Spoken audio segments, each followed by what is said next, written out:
Pookode veterinary college വിദ്യാർത്ഥി JS സിദ്ധാർത്ഥന്റെ മരണത്തിന് ഇന്ന് ഒരാണ്ടായിരിക്കുന്നു. ക്യാമ്പസിൽ ക്രൂര റാഗിങ്ങിനിരയായി ആത്മഹത്യ ചെയ്ത നിലയിൽ കണ്ടെത്തിയ സിദ്ധാർത്ഥന്റെ മരണം സമൂഹ മനസാക്ഷിയെ ഞെട്ടിച്ചതാണ്.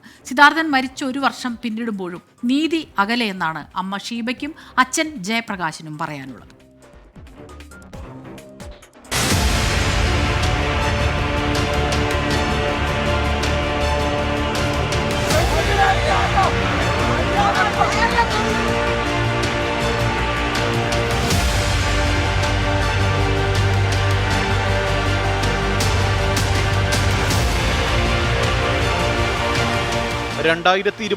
ഫെബ്രുവരി 18 ഒരു കുടുംബത്തിന്റെ പ്രതീക്ഷകൾ തകിടം മറിച്ച സിദ്ധാർത്ഥന്റെ മരണവാർത്ത എത്തുന്നത്.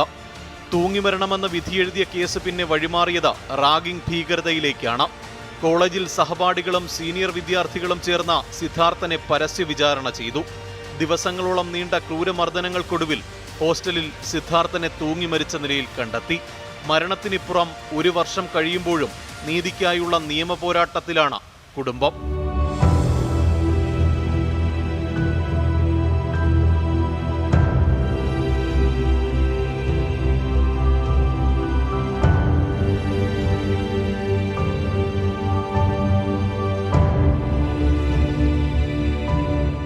ഒരു വർഷം എങ്ങനെ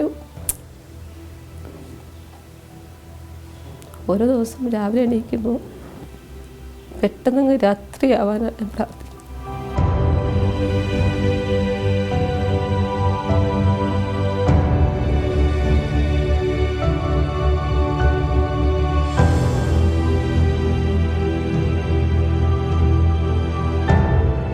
എൻ്റെ കുഞ്ഞ് പോയത് കൊണ്ടാണ് അവിടെ പോയത് കൊണ്ടാണ് അവിടെയുള്ള കുറേ ക്രിമിനൽസിനെ പുറത്തു കൊണ്ടുവരാൻ പറ്റിയത്.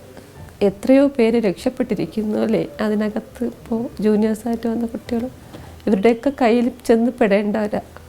ഒരു കുട്ടിയുടെ ജീവൻ അതിനുവേണ്ടി കളയേണ്ടി വന്നിരുന്നു. അല്ലെങ്കിൽ ഒരു കുടുംബം അവരുടെ പ്രതീക്ഷ സ്വപ്നം എല്ലാം നഷ്ടമായപ്പോൾ കുറേ കുട്ടികൾ രക്ഷപ്പെട്ടു.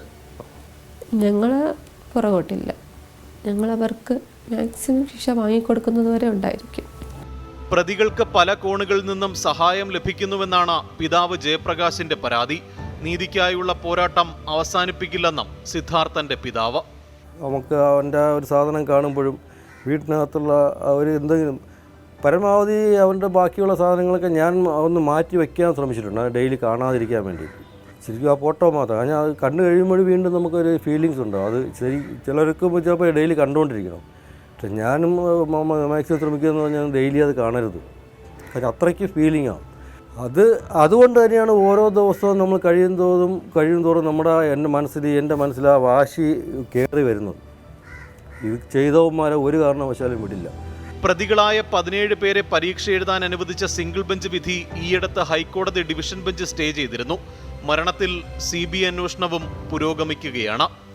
റാഗിംഗ് എന്ന് പറയുന്നത് കോളേജിൽ എന്തിനാണ്? ജൂനിയേഴ്സ് വരുമ്പോൾ അവർക്കൊരു കുട്ടികളുമായിട്ടൊന്ന് ഇടപഴകാനും അല്ലെങ്കിൽ അവരുടെ ഒരു സ്കൂളിൽ നിന്ന് അല്ലെങ്കിൽ വരുന്ന കുട്ടികൾക്കുള്ള അവർക്കൊരു ആത്മധൈര്യം കൊടുക്കാൻ. ഇതിപ്പോൾ ശരിക്കും ക്രൂരതയല്ലേ ഇതൊക്കെ. ഇത് റാഗിങ് എന്ന് വെച്ചാൽ ഇതൊക്കെ ക്രിമിനൽസാണ്. നമ്മുടെ ഇപ്പോൾ കണ്ടില്ലേ വീഡിയോ കോട്ടയത്തെ, അതൊക്കെ കാണാൻ പോലും എനിക്കൊക്കെ അത് നോക്കാൻ പോലും പറ്റിയിട്ടില്ല. അതിലും എത്രയോ മടങ്ങായിരുന്നു എൻ്റെ കുഞ്ഞനുഭവം.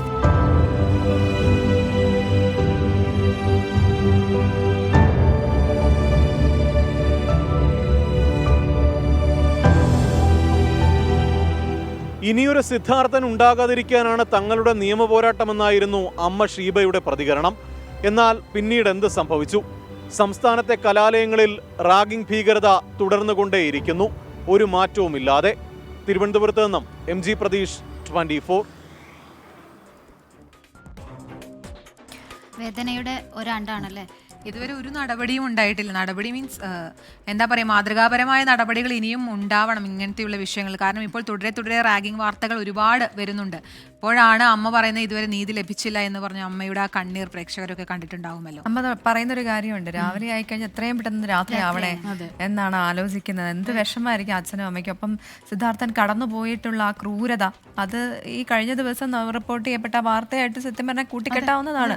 കോട്ടയത്തുണ്ടായ SMEയിലുണ്ടായ റാഗിങ്ങുമായിട്ട് ബന്ധപ്പെട്ട് എന്തൊരു ക്രൂരത, എന്നിട്ടും അതിനൊന്നും ഒരു അറുതി ഉണ്ടാകുന്നില്ല എന്നുള്ളതാണ്. നമ്മൾ ഈ വാർത്തയൊക്കെ മാധ്യമങ്ങൾ ഏറ്റെടുത്തിട്ടാണ്, ഇത്രയും മാധ്യമങ്ങൾ ഇതിന് പിന്നാലെ നടന്നിട്ട് പോലും അതിൽ എവിടെയും എത്തിക്കാൻ സാധിക്കുന്നില്ല. CBI അന്വേഷണം പുരോഗമിക്കുന്നുണ്ട്. തീർച്ചയായിട്ടും നിരപരാധികൾ ശിക്ഷിക്കപ്പെടാൻ പാടില്ല, അതൊരു വശത്ത് നടക്കുന്നുണ്ട്. പക്ഷേ സംഭവങ്ങൾ വീണ്ടും ആവർത്തിക്കുന്നതിനെ കുറിച്ചാണ് പറഞ്ഞത്.